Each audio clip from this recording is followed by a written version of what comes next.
The repercussions of the coronavirus pandemic are huge and are making it impossible for some people to meet even their basic needs. The pandemic started as a public health crisis, and it has extended into an economic crisis, a housing crisis, and a food crisis. With no end to the pandemic in sight, demand for social services remains high. As Adam Pinsker reports, overall rates of food security have effectively doubled since the pandemic started. For Anthony Parker, growing up on Indianapolis' east side hasn't always been easy. It's been kind of rough growing up in this area, you know what I'm saying? I know resources at all. A factory worker who lives paycheck to paycheck, Parker usually shops at Healthy Harvest Market, which opened late last year on 10th and Rural Streets. Owner Jonathan Lawler wanted to fill a neighborhood void in the lack of quality food at an affordable price. Our zucchini will be brought in this week. Although the nearest grocery chain store is only about a mile and a half away, that's too far for some of Lawler's customers. It is if you have to walk, yeah, or take a bus that has to make a roundabout. Leaving many residents in a food desert, meaning they have to travel several miles for access to healthy food. IUPUI's Community Information System, or SAVI, studied food deserts and found that 22% of Marion County residents were living in one. Researcher Unai Miguel Andreas says the study began in 2016, right before the grocery chain Marsh folded.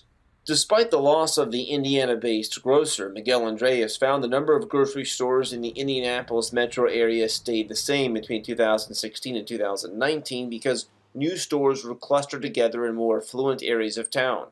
Grocery stores, like any other businesses, are going to open where they're going to get the highest number of customers.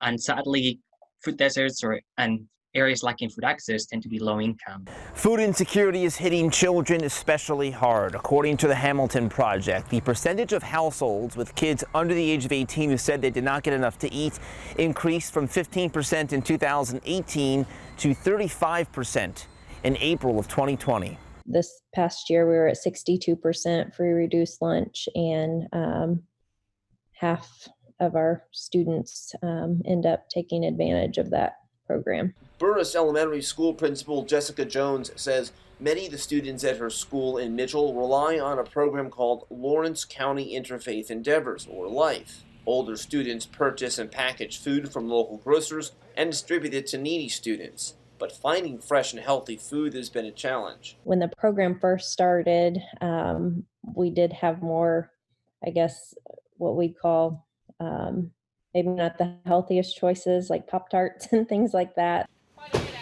Hoosier Hills Food Bank serves 6 south central Indiana counties, including Lawrence and Monroe. Director Julio Alonso says his agency normally spends $100,000 a year on transportation costs and purchasing food, but as of July, that number was already at $750,000. He says it's the worst food crisis he's seen since the Great Recession more than a decade ago. People lost childcare, had to stay home, school meals weren't available. Alonso says to make matters worse, many of his volunteers are staying home because of the pandemic. We're not doing food drives right now, and our biggest of the year, the letter carriers food drive in May, was canceled.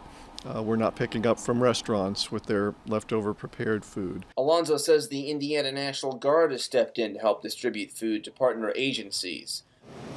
Are you selling a bunch of those too?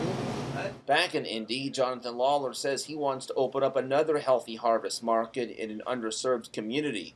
And rather than buying from a warehouse, he plans to use his sprawling farm in Hancock County as a source for most of his food. Our farm has given away almost 3 million pounds of produce in the last 4 years, going to food banks, community centers. Parker says he has a theory as to why larger grocery stores may be hesitant to expand into lower income communities. Because they're scared of the people.